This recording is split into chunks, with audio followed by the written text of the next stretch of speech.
Nĩ gĩcanjama kĩrĩa kĩrokire kwĩyumĩria itũũra-inĩ rĩa Naivasha thutha wa aikari gũtongwo nĩ ikuũ igĩrĩ ngũrani iria nĩ cia mũrutwo ũmwe wa mĩaka 15 wa kĩrathi gĩa form 1 ũrĩa ũkorirwo eiteire nyũmba-inĩ ĩrĩa akomaga gũkũ, nake mũruti ũmwe wa wĩra aratharĩkĩirwo na kũragwo nĩ arangĩri a mũgũnda ũmwe mwena ũyũ. Kũringana na aikari a itũũra rĩrĩ, ciĩko cia kwĩruta muoyo harĩ ciana cia thĩ wa mĩaka 18 nĩ ciongererekete na njĩra nene, gĩkĩ arĩ gĩko gĩa gatatũ handũ-inĩ ha mweri ũmwe. Maya magĩthiaga na mbere, mũruti ũmwe wa wĩra nĩ atharĩkĩirwo na kũragwo nĩ arangĩri a mũgũnda ũmwe akiuma mĩhang'o-inĩ yake ya wĩra, na mwĩrĩ wake gũteo itũũra-inĩ rĩa KCC hakuhĩ na taũni ya Naivasha.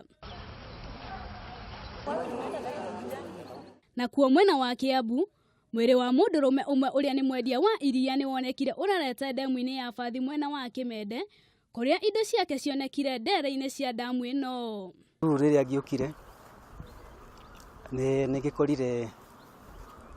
nĩ ngĩkorire my brother, ndakiona hena andũ aingĩ, ndagĩkora my brother akĩrĩ maĩ-inĩ thĩinĩ. Na kuo mwena wa Gacarage Rwaka, mũndũ ũmwe nĩ akuire thutha wa kũgwĩrwo nĩ koroga nditũ nyũmba-inĩ ĩmwe ĩrĩa megwakaga yumĩte ngoroba ya gatandatũ. Alikuwa amepatiwa skodi hapa ya koroga hapo chini. Alikuwa mtu anasimamia koroga kibarua. Handũ-inĩ ha Kameme TV, niĩ njĩta mũrugi wa Gushu.